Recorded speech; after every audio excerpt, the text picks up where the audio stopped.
सोचिए, एक दिन आप एक नोट उठाते हो और उस पे महात्मा गांधी की जगह छत्रपति शिवाजी महाराज की तस्वीर है।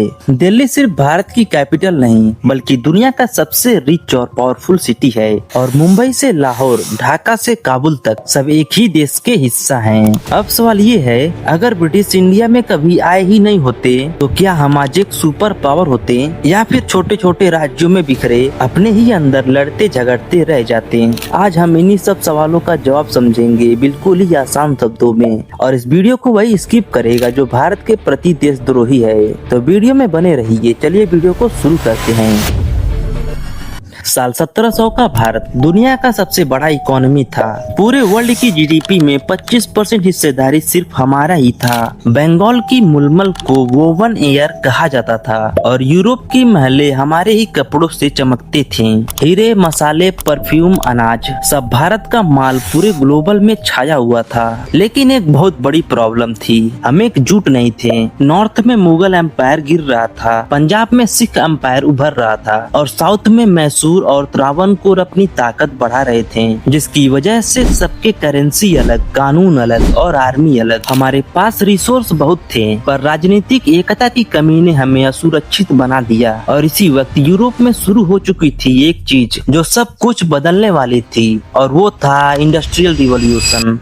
अब इमेजिन कीजिए कि British east India company Africa या साउथ एशिया में बिजी हो जाती और भारत में आती ही नहीं, तो हिस्ट्री के दो रास्ते हो जाते हैं, जिसमें पहला united India as a super power, जहां मराठा, सिख, बंगाल और साउथ के राज्य मिलके फेडरेशन बनाते हैं, जिसमें भारत इंडस्ट्रियल रिवॉल्यूशन का लीडर बनता और दिल्ली, मुंबई, कोलकाता दुनिया के न्यूयॉर्क और टोक्यो से भी आगे होते हैं। और दूसरा है डिवाइडेड इंडिया, जहाँ 100 से ज्यादा राजा होते हैं और हर एक का अपना झंडा, अपनी सेना और अपनी करेंसी होती।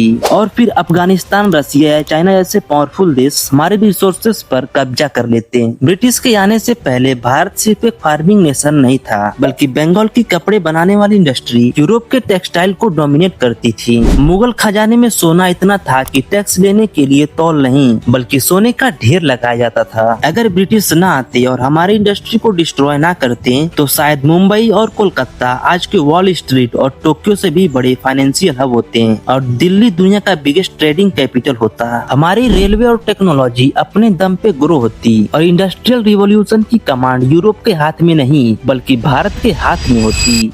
एजुकेशन भी अपने तरीके से इवॉल्व होता। गुरुकुल, मदरसा और पाठशाला में मैथ्स, एस्ट्रोनॉमी और मेडिकल पढ़ाई जाती। और यही कारण होता है कि ब्रिटिश के बिना शायद आज हमारी टेक कंपनीज संस्कृत, पर्शियन या तमिल में कोडिंग करती, ना कि इंग्लिश में। हमारा लॉ सिस्टम भी बहुत अलग होता। इंग्लिश जैसे कॉमन लैंग्वेज की जगह हिंदू और इस्लामिक ट्रेडिशन पर बेस्ड होती और लोकल पंचायत और रीजनल असेंबली पावरफुल होते हैं। पर इसका दूसरा साइड भी था, जैसे कास्ट इनइक्वालिटी, वुमेन राइट्स और सोशल रिफॉर्म्स बहुत धीरे होते। मतलब ओरिजिनलिटी ज्यादा होती लेकिन सोशल प्रोग्रेस स्लो होती। सोचो ये 2025 उस 2025 जैसा होता जब ब्रिटिश भारत में आए ही नहीं होते। तब दिल्ली का पार्लियामेंट बिल्डिंग मुगल या मराठा आर्किटेक्चर से बना होता। मुंबई और कोलकाता दुनिया के सबसे बड़े स्टॉक एक्सचेंज चला रहे होते हैं। बंगाल की textile global fashion trend set कर रही होती। पंजाब, सिंध की जमीनें दुनिया को अनाज खिलाते हैं और केरला के बंदरगाह से मसाले और चाय पूरे धरती में जाते हैं। और सबसे बड़ी बात, पाकिस्तान, बांग्लादेश भी एक इंडियन फेडरेशन का हिस्सा होते हैं और इसी के साथ एक करेंसी,